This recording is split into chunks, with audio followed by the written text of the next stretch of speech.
اعوذ باللہ من الشیطان الرجیم، بسم اللہ الرحمن الرحیم۔ دوسروں کے گھر میں داخل ہونے کی اجازت لینے کا حکم۔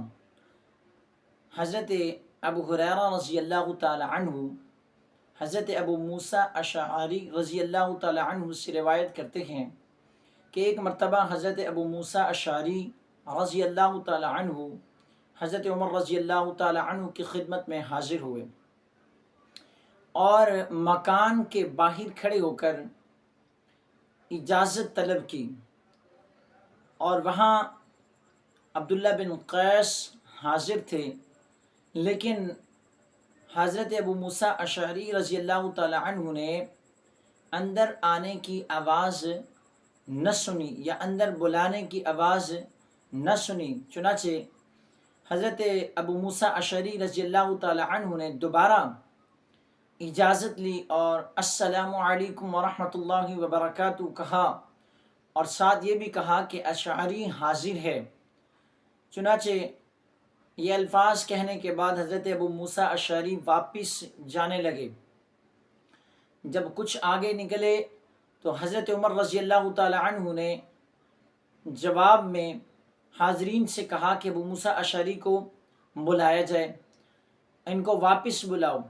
جب حضرت ابو موسیٰ اشعری کو رضی اللہ تعالی عنہ کو واپس بلایا گیا تو حضرت عمر رضی اللہ تعالی عنہ نے فرمایا کہ آپ واپس کیوں چلے گئے؟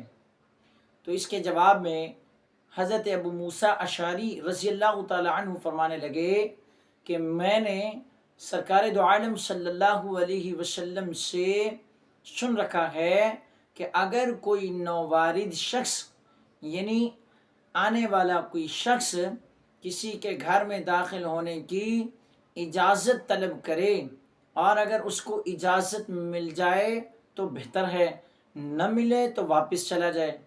چنانچہ حضرت عمر رضی اللہ تعالی عنہ فرمانے لگے کہ اے ابو موسیٰ اشعری، کیا تیرے پاس اس روایت پر کوئی گواہ ہے؟ اگر تو گواہ ہے تو پیش کرو، اگر گواہ نہیں ہے تو پھر عمر تیرے ساتھ سختی سے پیش آئے گا۔ چنانچہ حضرت ابو موسیٰ اشعری رضی اللہ تعالی عنہ یہ سن کر واپس چلے گئے۔ حضرت عمر رضی اللہ تعالی عنہ نے حاضرین سے کہا اگر تو ابو موسیٰ اشعری کو گواہ مل گیا تو آپ ان کو رات کے وقت ممبر کے پاس پاؤ گے، اور اگر گواہ نہ ملا تو پھر آپ ان کو رات کے وقت ممبر کے پاس نہیں پاؤ گے۔ چنانچہ جب رات کا وقت ہوا تو حاضرین نے ابو موسیٰ اشعری رضی اللہ تعالی عنہ کو ممبر کے پاس پایا۔ جب حضرت عمر رضی اللہ تعالی عنہ نے دیکھا تو دریافت کیا، پوچھا کہ ابو موسیٰ اشعری کیا بنا آپ کے گواہ کا، آپ کو گواہ ملا ہے؟ تو چنانچہ ابو موسیٰ اشعری رضی اللہ تعالی عنہ عرض کرنے لگے کہ ہاں میرے پاس گواہ موجود ہے۔ حضرت عمر رضی اللہ تعالیٰ عنہ نے فرمایا کہ کون سا گواہ ہے؟ فرمایا میرے پاس گواہ حضرت ابی بن کعب رضی اللہ تعالیٰ عنہ ہے۔ جب حضرت ابی بن کعب رضی اللہ تعالیٰ عنہ کا نام لیا تو حضرت عمر رضی اللہ تعالیٰ عنہ فرمانے لگے کہ یہ جو شخص گواہ بطور گواہ پیش کیا ہے یہ معتبر آدمی ہے، اس کی گواہی معتبر ہے۔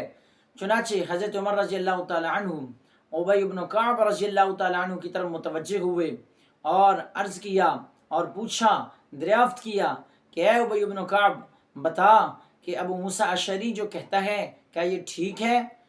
تو اس کے جواب میں حضرت ابی بن کعب رضی اللہ تعالیٰ عنہ فرمانے لگے کہ ہاں ابو موسیٰ اشعری جو کہتا ہے ایسے ہی سرکار دو عالم صلی اللہ علیہ وسلم کو فرماتے ہوئے سنا، فلہذا آپ اصحاب محمد پر یا اصحاب رسول صلی اللہ علیہ وسلم پر تشدد یا سختی نہ کیا کریں۔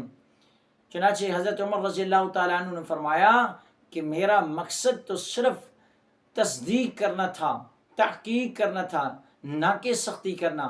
تو اس لیے ان ساری باتوں کا لب لباب ہمیں یہ پتہ چلتا ہے، خلاصہ یہ نکلتا ہے کہ اگر کسی کے گھر میں جانا ہو تو اجازت طلب کریں، اگر تو اجازت مل جائے تو گھر میں داخل ہوں، اور اگر اجازت نہ ملے تو واپس چلے ہیں۔